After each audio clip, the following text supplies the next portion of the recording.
అప్పుల బాధలు వెంటాడుతున్నాయా? అయితే 6 JVR వారి జాతిరత్నాలు ధరించండి. అందరికీ నమస్తే, వెల్కమ్ టు మనం టీవీ. నేను మీ రమ్య.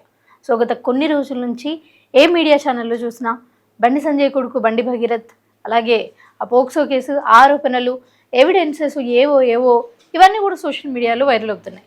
అయితే ఈరోజు ముఖ్యంగా మీకు నేను చెప్పాల్సిన విషయం ఏంటి అంటే, నేను ఏ పార్టీకి మద్దతుగా లేను, ఏ పార్టీకి విరుద్ధంగా కూడా లేను. బట్ నాలో వచ్చిన కొన్ని చిన్న సందేహాలు ఉన్నాయి. సో అవైతే ఈరోజు అడిగే ప్రయత్నం చేద్దాం. సో దాంట్లో ముఖ్యంగా నా ప్రశ్నలు అడగడానికంటే ముందు కూడా ఒకసారి ఈ వీడియో చూడండి. వీడియో చూసాక మాట్లాడతాం. లొంగిపోయిందో అరెస్ట్ అయ్యిందో ఆ డ్రామా నడుస్తున్నది. కానీ మొత్తానికి ఇవాళ ఆ అమ్మాయికి కొంత న్యాయం జరిగే పరిస్థితి వచ్చింది.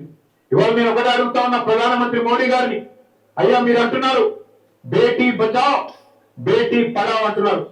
కేవలం నినాదాలకే పరిమితమైతే న్యాయం జరగదు. మోడీ గారు బహుశా భారతదేశంలో మొట్టమొదటిసారి ఒక కేంద్ర మంత్రి కొడుకు మీద లుకౌట్ నోటీస్ ఇచ్చే పరిస్థితి వచ్చింది. కేంద్ర మంత్రిని ఇవాళ మీరు బర్తరఫ్ చేయకపోతే ఇక్కడ విచారణ సజావుగా జరిగే పరిస్థితి లేనే లేదు. ఎందుకంటే ఆ తప్పు చేసిన వ్యక్తిని దాచిపెట్టింది ఎవరు? 9 రోజులు. సో ఏమంటున్నాడు? కేంద్ర మంత్రిగా బండి సంజయ్ ఉన్నంత వరకు కూడా విచారణ సరిగ్గా సాగుతూ అని ఒకవైపు చెప్తూనే, ఇంకొక వైపు అతను పదవిలో ఉన్నప్పుడే తన కొడుకుకి లుకౌట్ నోటీసులు ఇచ్చారు, విచారణ జరిపారు, రిమాండ్కి కూడా తీసుకున్నారు. సో ఇవన్నీ కూడా కేంద్ర మంత్రిగా తన పదవిలో ఉన్నప్పుడే జరిగినాయి కదా. సో అతను పదవిలో నుంచి వెళ్ళిపోతే ఇంకేం సపరేట్గా జరగాలి?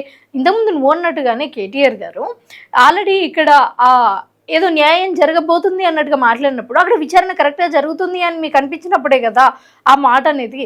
సో అలాంటప్పుడు మీకు చాలా క్లియర్గా తెలుసు పోలీసులు పకడ్బందీగా విచారణ చేస్తున్నారు, ఇవన్నీ జరుగుతున్నాయి అని.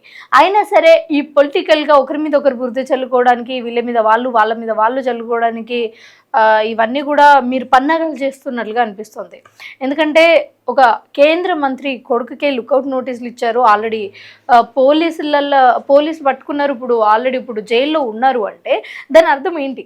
అంటే కరెక్ట్గానే వ్యవస్థ నడుస్తుంది అనే కదా అర్థం.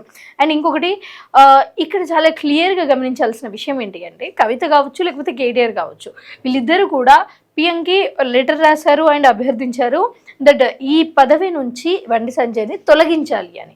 సో ఇంట్లో ఎవరైనా తప్పు చేశారు, లేకపోతే ఆ పదవి వల్లనే ఏదైనా ప్రాబ్లం వస్తుంది అని అనుకున్నప్పుడు పదవి నుంచి తొలగించాలి అని బండి సంజయ్ని మీరు అడిగినప్పుడు మీ పరిస్థితి ఏంటి?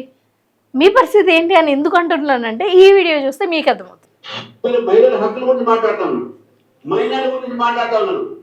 మీ ప్రభుత్వంలో చేసినటువంటి మీరు రిజైన్ చేశారా? కేసీఆర్ గారు రిజైన్ చేశారా? కేటీఆర్ గారు రిజైన్ చేశారా? ఎవరు చేశారని నేను అడుగుతాను నేను. అంతేకాదు, మీ కుటుంబంలోనే ఒక మహిళ సారా వ్యాపారంలో కోట్లాది రూపాయల కమిషన్ తీసుకుంటే జైలుకి పంపిస్తే మీరు రిజైన్ చేశారా? అది ఖాయమే కదా. మీరు రిజైన్ చేశారా? మీ కేసీఆర్ గారు కానీ కేటీఆర్ గారు కానీ నేను అడుగుతా ఉన్నాను. ఈ యొక్క అబ్బాయితే బీఆర్ఎస్ పార్టీకి నేను చెప్తా ఉన్నాను, మీరు చేస్తున్నట్టు విష ప్రచారం ప్రజలు మమ్మల్ని తిరస్కరించారు. మీరు ఎక్కడ ఫార్ములా కేసు అరెస్ట్ అవుతారు, మీ పెద్దలు ఎక్కడ కాళేశ్వరంలో ఇరుక్కుంటారు భయానికి ఈరోజు బీజేపీ మీద అయిపోయింది అబద్ధాలు. సో రామచంద్రరావు గారు ఏదైతే డౌట్ అడిగారో నా డౌట్ కూడా అదే. జనరల్గా ఇంట్లో ఎవరైనా తప్పు చేశారంటే వాళ్ళ ఇంట్లో వాళ్ళు ఎవరైనా ఉంటే వాళ్ళు పదవి నుంచి వెళ్ళిపోవాలి అని అనుకున్నప్పుడు, లాస్ట్ టైం కవితక్క కూడా మన అందరం ముద్దుగా పిలుచుకుంటాం కదా కవితక్క అని. సో కవితక్క ఈ లిక్కర్ స్కామ్లో కమిషన్లు తీసుకుంటూ దొరికిపోయి చాలా మంత్స్ జైల్లో ఉన్న విషయం మనందరికీ తెలుసు. సో ఆమె జైల్లో ఉంది అంటే ఆమె తప్పు చేసిందని అర్థం. ఆమె తప్పు చేసింది అంటే మీరు అసలు ఆ పదవిలో ఉండకూడదు కదా, మరి మీరు ఎందుకున్నారు? సో సేమ్ అయితే రామచంద్రరావు గారు అడిగిందే నేను అడుగుతున్నాను. ఎవరు తప్పు చేసినా కానీ అక్కడ అసలు ఇంకొకటి బండి సంజయ్ వాళ్ళ కొడుకు మీద వచ్చినవి కేవలం ఆరోపణలు మాత్రమే.